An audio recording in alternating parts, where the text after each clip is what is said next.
네, 안녕하십니까. 오늘 닥터 김경철의 TV에서는 또 역시 재밌는 주제를 가지고 왔습니다. 네. 우리 마찬가지로 오늘 우리 오유경 아나운서 나오셨습니다. 반갑고 감사합니다. 2주 만에 나왔는데 마찬가지로 하시면 어떡해요. 네, 2주 만에 나왔죠. 여전히 옷이 저희가 네, 새롭게 같은 제공을 옷으로. 못 드려가지고 네. 하지만 늘 새로운 모습으로 또 다시 네. 왔습니다. 네. 오늘은 저희가 또 재밌는 주제예요. 지난주에 저희가 어떤 주제를 가지고 있었죠? 맞춤 영양. 그렇죠. 예. 네, 유전자에 따라서 음식이라는 개념을 했는데 네. 오늘 거꾸로 한번 볼게요.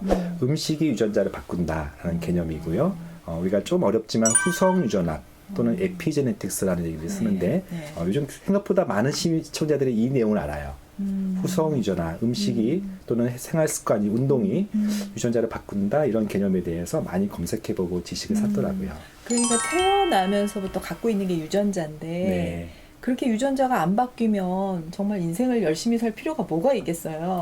네. 그런데 네. 다행히도 후성 유전학을 보니까 내가 정말 건강을 위해서 음식을 잘 먹으면 유전자가 뭐 좋아질 수도 있고 혹은 반대로 잘 못 먹으면 나빠질 수도 있다. 이런 얘기 아닙니까? 네, 유전자가 좋아진다, 나빠진다는 말은 네. 사실은 정답이 반은 맞고 반은 틀리다고 할 수 있어요. 네. 반이 틀리다는 얘기 먼저 말씀드리면 네.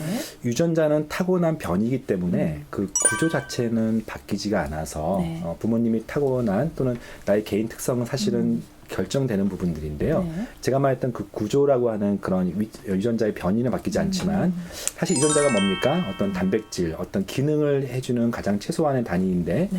그 기능, 즉 유전자 발현이라고 하는 그런 부분이 있는데 즉 유전자의 기능은 바뀐다는 얘기, 더 중요한 얘기예요. 구조보다는 구조는 어떤 핸디캡이지만 네. 마치 우리가 여기 형광등이 되게 밝게 있어요. 네. 형광등도 있고 누구는 타고날 때부터 조도가 낮은 백열등일 수 있고 누구는 막 수은등일 수 있어요. 나트륨등일 수 있는데 문제는 스위치가 꺼지면 아무 의미가 없잖아요. 그렇죠. 그래서 더 중요한 것은 타고난 차이는 있지만 스위치를 몇 개 키느냐가 중요하기 때문에 오늘은 그 유전자의 스위치, 원래 기능을 더 극대화시키고 나쁜 기능을 줄일 수 있는 그 유전자 스위치, 후성 유전학에 대해서 한번 좀 같이 공부하도록 하겠습니다. 보통 이런 경우는 쌍둥이 실험을 많이 하더라고요. 그렇죠. 왜냐하면 쌍둥이는 유전자 변이라고 불리우는 그런 사람마다 한 30억 개 중에 300분의 1 정도 되는 1000만 개 정도의 네. 유전자 변이가 다 다르기 때문에 생긴 모습이 다르고 그런데 네. 쌍둥이는 그 변이까지도 똑같아요. 일란성 쌍둥이는. 예. 일란성 쌍둥이가 뭐 일본에 있고 미국에 있는데 네. 다른 환경 속에서 50년 뒤에 만났는데 생활 습관이 완전 다르고 먹는 것이 다르다 보니까 질병이 달라졌다, 뭐 수명이 다르다 이런 연구 많이 하거든요. 네. 근데 최근에 후성 유전학이라는 연구에서도 네. 그 스위치에 해당되는 DNA 메틸화라고 하는 이런 DNA의 어떤 스위치 부분이 50년 동안 다른 섭생을 했던 쌍둥이들이 다르다. 그래서 어떤 질병에 차이가 있다는 것을 중간 메커니즘을 밝히는 쌍둥이 연구들이 많이 있다고 하시면 되겠습니다. 그게 사람에 국한된 게 아니라 모든 동물의 네. 그렇죠. 사람의 연구는 사실 제한되는데요. 네. 우리가 이제 실험을 하다 보면 아주 극적인 연구가 또 재밌는 히스토리가 이제 꿀벌 이야기예요. 예. 우경 아나운서님 혹시 꿀벌이 네. 그 암컷인지 수컷인지 아세요? 아니면 꿀벌에는 두 성이 다 있다고 생각하세요? 아니 암컷은 여왕벌만 암컷 아닙니까? 그렇지 않아요. 일벌도 여성벌이고 피메일이고 여왕벌도 여성벌이에요. 재밌는 것은 같은 여성벌인데도 일벌은 불임이에요. 난소 기능이 아예 퇴화시켜요. 수명도요. 그 일벌 같은 경우는 한 6주 정도에 예. 대부분 생을 마감하는데 예. 그 여왕벌은 1 내지 3년 정도. 심지어 태어났을 때 유충으로 태어났을 때도 똑같아요. 근데 유충으로 태어났는데 한 3, 4일 정도에 특정 유충의 어떤 그 벌레의 특정 음식, 흔히 말하는 로얄 젤리를 먹였을 때 로얄 젤리 먹으면 여왕벌이 된다고. 그거예요. 그러니까 똑같은 게놈, 똑같은 유전자로 태어났음에도 예. 불구하고 이게 도대체 뭔 차이냐? 똑같은 유전자인데 왜 그것이 먹는 거, 예. 매일 먹는 행위, 즉 사람도 그럴 수 있다고 하지만 이 꿀벌에서는 아주 극명하게 수명과 또는 생리적 기능이 달라진다. 근데 이제 우리가 그 암 환자들이 네. 치료를 받는 경우도 있고 산에 들어가서 네, 뭐 그쵸. 섭생을 바꾸는 네. 경우도 있는데 네. 의사 선생님들은 아주 질색을 하시잖아요. 일부 의사들은 예, 네. 그런데 사실 그렇게 해서 나은 분들도 있잖아요. 그쵸. 그러면 네. 의사 선생님들은 우연이다. 이건 원래 나을 병인데 그런 거다. 이렇게들 얘기를 하시더라고요. 모든 암은 다 그렇습니다. 좋은 유전자가 암을 억제하고 있는 흔히 말하는 종양 억제 유전자가 있는데 네. 그 종양 억제 유전자가 그 스위치가 껴는 부분이 다 꺼져 있기 때문에 억지로 못 시키니까 암이 되는 거예요.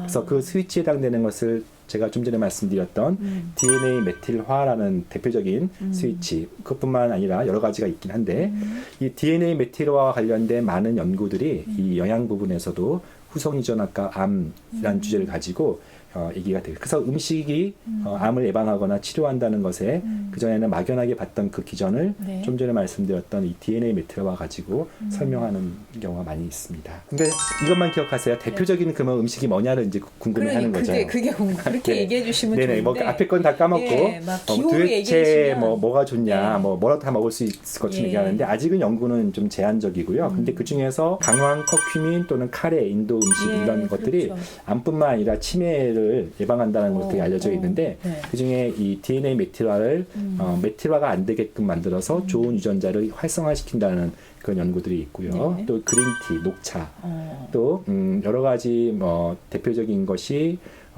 그 오메가3도 일부 연구가 좀 있고, 그래서 흔히 항산화 또는 항염증으로 알려져 있지만 저희 측면에서는 후성 유전학적으로 좋은 음식들 해서 최근에 많이 연구가 되고 있습니다. 그럼 그런 것들이 하여튼 우리 몸 안에 좋은 유전자의 스위치를 켜줘서 그 유전자가 일을 하게 만든다라는 개념으로 이해하시면 될 것 같아요.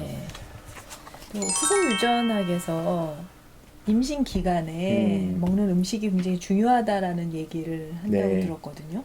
이것도 사실은 우리 관찰의 결과잖아요. 우리 어렸을 때부터 지혜로운 여성들이 또는 그 부모님으로부터 조신하게 또는 음식이 너의 후손을 결정한다 이런 얘기를 계속 많이 들었을 거예요.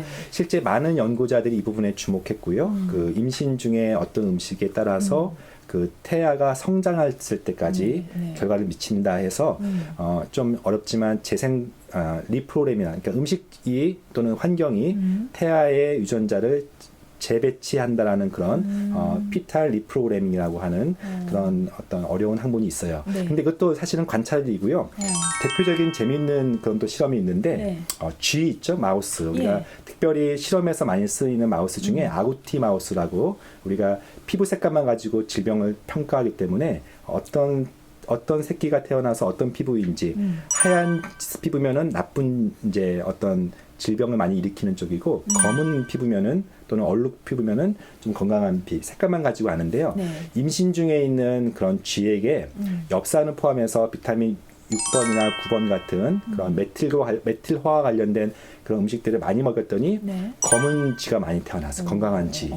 그리고 반대로 그런 것을 결핍시켜서 인위적으로 나쁜 음식을 먹였더니 태어난 쥐가 뚱뚱하면서도 약간 노란 피부를 옐로우 쥐가 생겼기 때문에 이렇게 조작을 통해서 음식을 통해서 어떤 자기뿐만 아니라 자신의 태아, 자신의 자손들까지 오프스프링까지 이렇게 영향을 미친다는 것들도 아주 유명한 실험이라고 볼 수가 있을 것 같아요. 그래서 임신 중에 무엇을 먹고 특별히 임신뿐만 아니라 신생아 때 또는 성장기에 어떤 음식을 잘 먹는지가 굉장히 중요한 부분이라고 하겠습니다. 알겠습니다. 네, 너무 어려운 주제 아니었어요 오늘요? 재밌을 줄 알았더니 좀 힘들었습니다. 네, 아마 시청자분들도 이 어려운 얘기를 듣고 이해하시면 여러분들의 벌써 수준이 레벨업이 됐고요. 어디 가서 내가 후손 유전할 정도는 얘기해야 이 TV를 들으시는 독자층이 될 수 있겠다. 아무튼 우리가 기억해야 될 것은 건강한 음식을 먹는 게 중요하고 내가 타고난 유전자의 약점이 있더라도 극복할 수 있다. 네, 가장 핵심 이렇게 알고 메시지. 있으면 되죠. 네, 맞습니다. 타고난 것도 중요하지만 만들어지는 것도 중요합니다. 네이처도 중요하지만 너처도 중요하기 때문에 우리가 뭘 해도 건강한 생활 습관을 갖는 것이 제일 중요하다는 것이 오늘의 결론이라고 할 수가 있겠습니다. 오유경 TV 좀 구독 권해도 네, 되겠습니까? 그것도 핵심적인 오유경 TV의 구독과 좋아요 눌러주시면 감사하겠습니다. 네, 감사합니다. 네, 감사합니다.